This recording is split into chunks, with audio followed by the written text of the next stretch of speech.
15 साल, मतलब किसी भी शहर के चप्पे चप्पे को जानने के लिए 15 साल का समय बहुत होता है, खासकर जब बात किसी अजनबी शहर में ठहरने की हो। हाँ बिल्कुल। क्योंकि आम धारणा तो यही है ना कि अगर पैसा कम खर्च करना है तो गद्दे की स्प्रिंग चुभने के लिए तैयार रहना चाहिए, और अगर मखमली बिस्तर चाहिए तो सीधा बटुआ खाली करना पड़ेगा। यही तो सबसे बड़ा मिथक है, और आज की इस खास चर्चा में हम इसी मिथक को तोड़ रहे हैं। मतलब हमारे पास जालंधर के 10 ऐसे होटलों की एक लिस्ट है जो पिछले 1.5 दशक के अनुभव से छनकर आई हैं।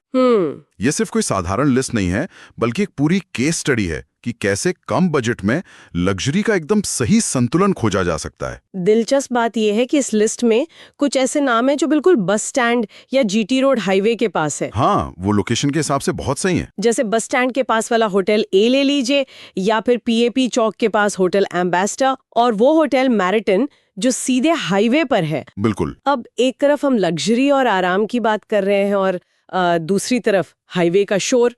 ये दोनों बातें एक साथ कैसे सच हो सकती हैं?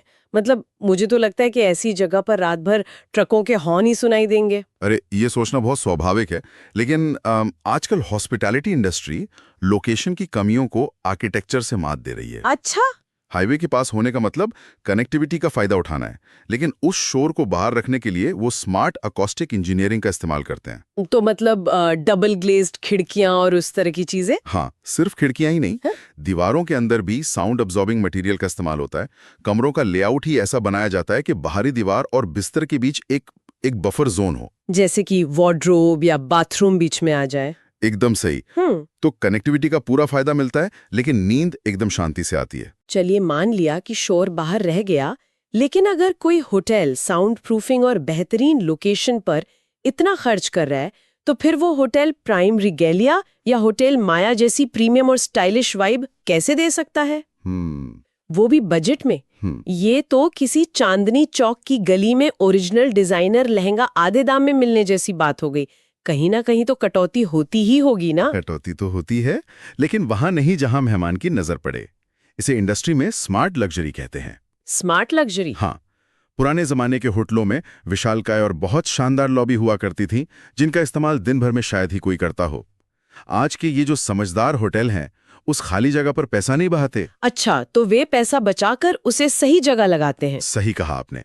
वे उस पैसे और एक शानदार गद्दे या हाई क्वालिटी बाथरूम फिटिंग्स और मूड लाइटिंग में निवेश करते हैं, क्योंकि मेहमान का ज्यादातर समय तो कमरे में ही गुजरता है। बिल्कुल।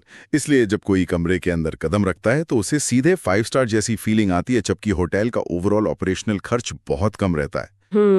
होटल प्रेसिडेंट और होटल प्रेसिडेंट न्यू कोर्ट जैसे नाम इसी मॉडल पर बहुत बेहतरीन सर्विस दे रहे हैं। ये तो सच में दिमाग खोलने वाली बात है। जो चीज इस्तेमाल नहीं हो रही उसका दिखावा क्यों करना? हाँ। लेकिन मुझे ना एक और बात पर बहुत हैरानी होती है। इस लिस्ट में बीएमसी चौक के पास होटल कमल पैलेस और होटल रीजेंट पार्क जैसे नाम हैं, जो दावा करते हैं कि वे बिजनेस और फैमिली दोनों तरह के मेहमानों के लिए बेहतरीन है। मुझे ये फॉर्मूला समझ नहीं आता है। क्यों? इसमें क्या उलझन है? देखिए, एक बिजनेस ट्रिप पर गए इंसान को शांति चाहिए, तेज इंटरनेट चाहिए और कोई डिस्टर्बेंस नहीं चाहिए। वहीं एक परिवार के साथ छोटे बच्चे हो सकते हैं जो खुश होकर कॉरिडोर में भाग रहे हो। हाँ, ये तो है। तो ये दोनों एक ही छत के नीचे बिना एक दूसरे को परेशान किए कैसे रह सकते हैं? ये तो आग और पानी को साथ रखने जैसा है। यहीं पर स्पेस प्लानिंग या फिर कह लीजिए जोनिंग का जादू काम आता है। कोई भी अच्छा होटल अपने मेहमानों को बस यूं ही किसी भी कमरे की चाबी नहीं दे देता। अच्छा।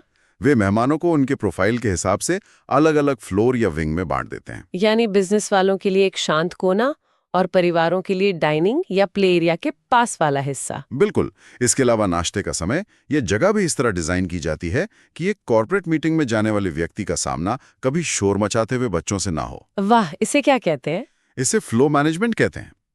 इसी वजह से होटल रीजेंट पार्क या होटल रेजिडेंसी जैसे विकल्प एक ही समय में दो बिल्कुल अलग दुनियाओं को सफलतापूर्वक संभाल लेते हैं।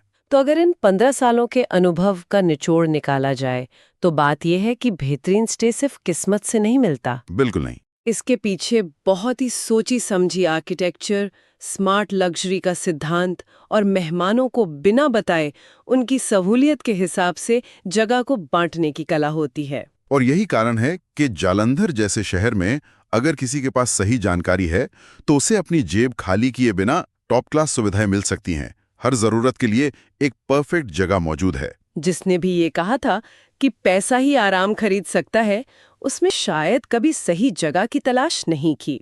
खैर, ये सोचने वाली बात है कि क्या लग्जरी सच में किसी महंगे कीमत वाले टैग का नाम है, या फिर ये बस इस बात पे निर्भर करता है कि होटल ने अपने मेहमान की अनदेखी ज़रूरतों को कितनी चतुराई से डिज़ाइन में पिरोया है।